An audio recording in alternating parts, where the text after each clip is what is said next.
It's official. Mike Johnson, the Speaker of the House, has totally lost control of the House Republican Conference and the broader House. And I don't know that he's ever going to get it back. So let's go through what happened today and then what has happened in the past and what it means for the future. So today, Johnson had announced earlier in the week that House Republicans would not vote on an extension of the premiums offered, the subsidies offered in Obamacare that allowed premiums to be lower. So effectively, the people who were paying into the Affordable Care Act marketplace, they would see their premiums for coverage go way, way up if Congress doesn't act by the end of the year. Johnson announced this week they would not act, but that they would handle it more broadly come January. Well, that kicked off a revolt within his own party. So Hakeem Jeffries, the top-ranking Democrat in the House, had gotten all 214 of his members to sign a discharge petition, essentially saying, we want there to be a vote on a 3-year extension of the subsidies to the Affordable Care Act. But it wasn't going anywhere because in order for a discharge petition to succeed, as we learned from the Epstein discharge petition, you need a simple majority of the House. You need 218 votes. Well, lo and behold, on Wednesday morning, 4 Republicans, all 4 of whom are moderates, who are in swing districts, 3 of whom are from Pennsylvania, 1 of whom is from New York, signed on to the discharge petition, which means, yes, there will be a vote. We're not entirely sure when, but probably when Congress comes back in January, on a clean 3-year extension of the subsidies in the Affordable Care Act, which is something that Mike Johnson directly opposes. Okay. Now, so that's what happened on Wednesday morning. Totally out of the blue. People did not see it coming, but it's a really significant thing because, for a lot of reasons. So let me get into those in a minute. First, I want to just, before I do that, I want to make a very quick pitch to you. Why should you subscribe to this channel? I'm independent. I'm authentic. I'll always be those 2 things, and I think that's more valuable than ever before. So I hope you subscribe. So let's go back, and then we'll go forward. So this discharge petition is the 4th discharge petition that has succeeded in this Congress. That is the most successful discharge petitions since the 75th Congress way back in 1937 to 1939. Thank you to my friend Gabe Fleischer, who writes Waking Up to Politics, a great Substack, for that stat. So we have not had 4 discharge petitions succeed in 90 years. That's in and of itself pretty remarkable, because the truth is, if you look at recent history, and by that I mean the last 40 years or so, you'll see almost no discharge petitions succeeding, because what they are is sort of a middle finger to the party leadership. And what we've seen over the years is rank and file members tend to not want to piss off the party leadership, right? They don't want to get out of step with what the leader of your party is saying. And that's what a discharge petition is. It's an end run around the party leadership. Mike Johnson didn't want there to be a vote on the Epstein files. The discharge petition forced it. Mike Johnson didn't want there to be a vote on a 3-year extension of the ACA subsidies. Discharge petition forced it. So that in and of itself, I think, is important to note that this is historic. There's no question about it. Why did it happen on this particular issue? Well, because healthcare, the subsidies in the ACA are very, very popular among Republicans and Democrats. People don't want to pay more money. So the Obamacare in general, the Affordable Care Act, it started out very unpopular. It's now been at 60% or higher approval for years. The further we get away from its passage, the more popular it becomes. Kaiser Family Foundation does polling on this regularly. The most recent one they did was in September. They found that 64% of people have a favorable view of the Affordable Care Act, 35% have an unfavorable view. I mean, you'd be hard-pressed to find almost anything in this country that 2/3 of people agree on at this point, but they like the Affordable Care Act. On the specific issue here, which is the extension of those subsidies to keep premiums low, this is remarkable. This is from a Kaiser Family Foundation poll this month. Let me read this.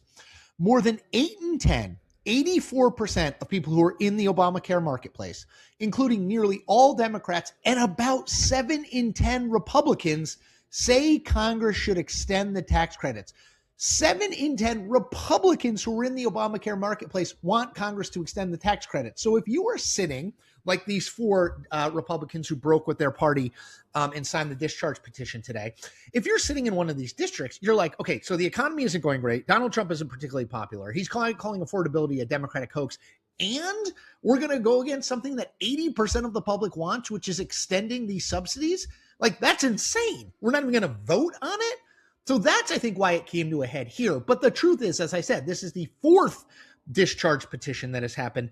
The 4th time you've seen the bucking of Mike Johnson's leadership. So the question is why, and then what next? So on the why question, I think there are 2 basic answers. I've made videos about, I've written about, I've talked about how I thought Mike Johnson's first 5 months of the year were pretty remarkable. He's governing with a 3-seat majority.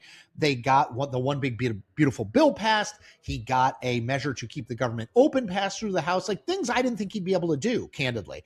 But man, if as good as the first 5 or 6 months of the year went for Mike Johnson, the last 6 months have been an utter and complete disaster. And I think there are 2 things that explain that. Number one, Johnson and John Thune, the Republican leader in the Senate, but Johnson especially, has been incredibly willing to allow Donald Trump to seize for the executive branch as much power as possible, whether that's on spending, whether it's on firing people, whether it's on undeclared wars, like what's going on in Venezuela.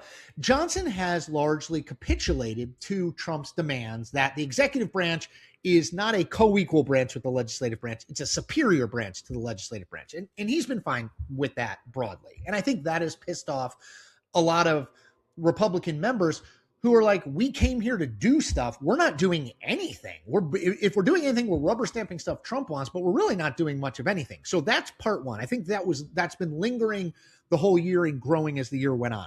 The second one, I think this was really the catalyst, was Johnson's decision to keep the House out of session for almost 2 months while the government was shut down.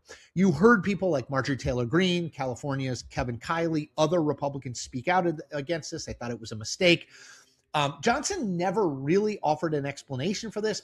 I would say I think the reason was he didn't want to swear in Adelita Grijalva, the Arizona Democratic Congresswoman, who became the 218th signer of the Epstein discharge petition and made that vote happen. And he knew as soon as he swore her in, that would happen. He was trying to postpone that for as long as possible. But I think what that did was, if people were already annoyed that the legislative branch wasn't really even doing things that constitutionally it's responsible to do, and then it's out for 2 months, how are you, if you're a Republican member sitting in a swing district, how are you going to go to your voters and be like, you should reelect me because we didn't do anything, right? You have nothing to point to.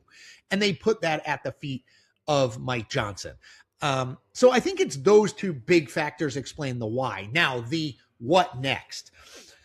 Look, Johnson gave a quote after the healthcare discharge petition got 218 votes where he said, I am still in control of the House. Look, if you were really in control of the House, you wouldn't have to say I'm still in control of the House, right? I mean, it's like really smart people don't need to tell you how smart they are. Successful people don't need to brag about their success. So I think the fact that he gave that quote is evidence that he knows he's in a perilous spot. I had been under the assumption, I had sort of believed that Johnson would probably make it through the 2026 election as speaker for 2 reasons. One, because I think Republicans don't want a big fight over their party leadership in an election year, right? So it looks like, I don't know if the public really cares, but to the extent the public pays attention, they're like, what the hell is going on there? And number 2, as we learned when House Republicans ousted Kevin McCarthy as speaker, the process that eventually led to Mike Johnson becoming speaker, there's no one who could step into that void obviously and easily. Like Jim Jordan from Ohio, no, he tried it and he didn't. Steve Scalise from Louisiana, no, he tried it and it didn't work. Tom Emmer from Minnesota tried it and didn't work. Like, I don't know what's different now that would allow them to have a seamless transition process, and I don't think they want that. That said, man, it looks like Johnson has lost control here, right? And when there's blood in the water, the sharks circle. It's true in politics. So maybe we are looking at a fight. on the floor. Maybe they try to unthrone Johnson, dethrone Johnson. I don't know. I'd still say that's far less than a 50-50 proposition. Now, in the 2026 midterms, if things hold, which is a big if, but if the national environment holds, Democrats are going to win the House majority, which would mean Johnson would be cast down to minority leader in the House. Usually when that happens, when you go from speaker to minority leader, the person steps down. If you don't step down, you would get a real and serious challenge. So Johnson's days, I think, are probably numbered. You know, if he's still the speaker on December 17th, 2026, I guess I'd be a little bit surprised. Actually, I'd be surprised.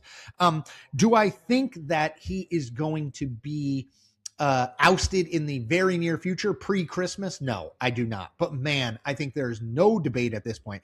The guy has lost control of the House. The job is to run the House. He is not running the House. There is an open rebellion happening within the Republican ranks. It happened with Epstein. It's happening on healthcare. And I don't know how Mike Johnson puts that genie back in the bottle. Okay. Thank you for listening. As always, as I said before, subscribe, independent and authentic, and it's free. Just hit that subscribe button. You also can like and comment on this video in particular, which helps me with the YouTube algorithm, helps me grow among people who aren't subscribers already, makes them see these videos. Last thing, be an evangelist for me. Tell a friend or two over the holidays about why you like what I do, why you think it's important. Okay, everyone, take care.